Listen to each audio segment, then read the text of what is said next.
Hey guys, what's going on? It's Carl from TDG here, jumping in with an update video for days 2 and 3 of the 3.26 Secrets of the Atlas League. So what we're going to actually be taking a peek at first is I'm going to show you guys what we've done with the build. There's not been a whole lot of changes with the weaponry and everything like that. We actually have an incredibly insane bow here, rocking in at a 609 elemental DPS. This is a bow I picked up maybe somewhere either in the first few maps that we did or finishing up the campaign. Next, I believe this is the same quiver we had last time. Upgraded chest piece, ton of res, a little bit of life. 5 link right now, nothing too crazy. Got a sick little Venter's drop, had to rock that thing just for the little show-offs. Nothing too crazy, but you gotta flaunt it when you got it. Belt, nothing too crazy. Same gloves, same boots, and everything else is about the same, I believe. The upgrades for our mercenary, we actually ended up getting a purple's toe, so we slapped that on her. She's also running around with the Lear cast. And this is the same mercenary that you saw in the last video.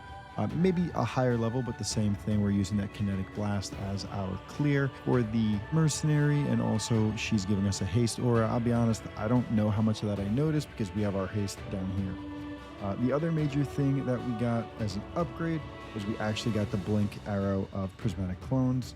That one ended up taking us about 7 or 8 clears to do as well. So a little worse than the last one, not too crazy, but it is what it is. That did delay our progression a little bit. So we're sitting here with 42 out of 115 completed. Nothing too crazy whatsoever.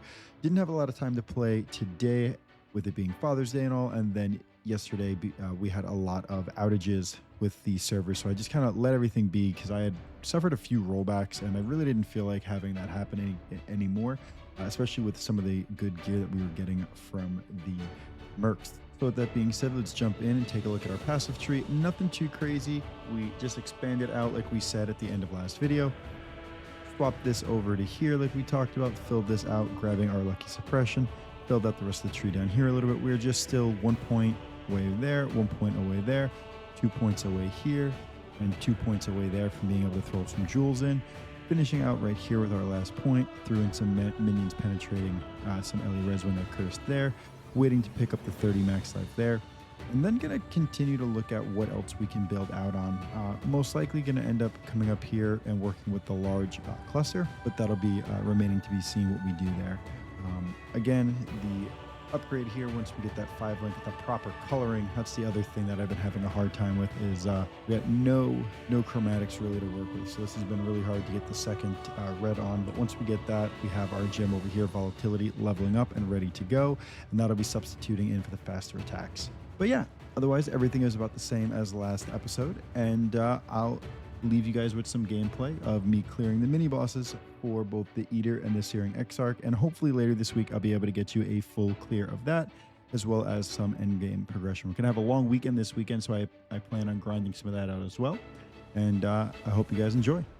So here we're gonna jump right into the Eater of Worlds mini boss, the first section of this. So the Infinite Hunger is this guy. We're getting all set up with our damage here and just getting ready to pop this off. Gonna try this out for the first time. So we actually fixed our Desecrate and Spirit Offering. I had those linked to the cast on damage taken support. Clearly that was wrong, and that's been resolved. So you can actually see some of that burst damage just really start going. I'm not gonna lie, not the most familiar with this boss. Really thought we were gonna squeeze that out there, and obviously, you know, never lucky. And then come on, you know this is gonna be a quick finish, right? Yeah, for us, literally don't even know. And obviously this is gonna be a pretty quick clear once we get back in there. Just got to make sure we get the minions down, and bada bing bada boom, he is dead. And we're going to jump into the Polaric Void now for the mini boss for the Searing Exarch. This was way smoother, guys, not going to lie. Really had the damage figured out. You could see the prep of the Spirit Offering and then just making it rain on her. Not really sure what the heck to do about this thing, but just keeping that damage down and kind of tanking our way through it. And yeah, really nothing else to be said here. And then one last little treat for those of you who stuck around. This is our second or third Maven's Crucible. Just slamming this out. Just going to show what this is looking like as far as a defensive nature is concerned for all of these mini bosses running around.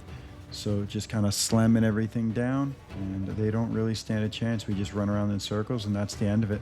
And then last but not least, I realized I forgot to show you guys our Uber Lab run. So this is the last phase of Azaro, and then we're going to grab some keys, run over, take our final ascendancy, which is going to be picking up the node, harmony, and purpose, which is going to be giving us a random shrine buff every 10 seconds, which we're going to look to be taking advantage of with the Atlas skill tree and the shrine nodes extending that duration. But that's going to be it for me today, guys. Just wanted to jump in and give you guys a quick update. Leave a like if you liked it, comment down below, and don't forget to subscribe. Catch you in the next one.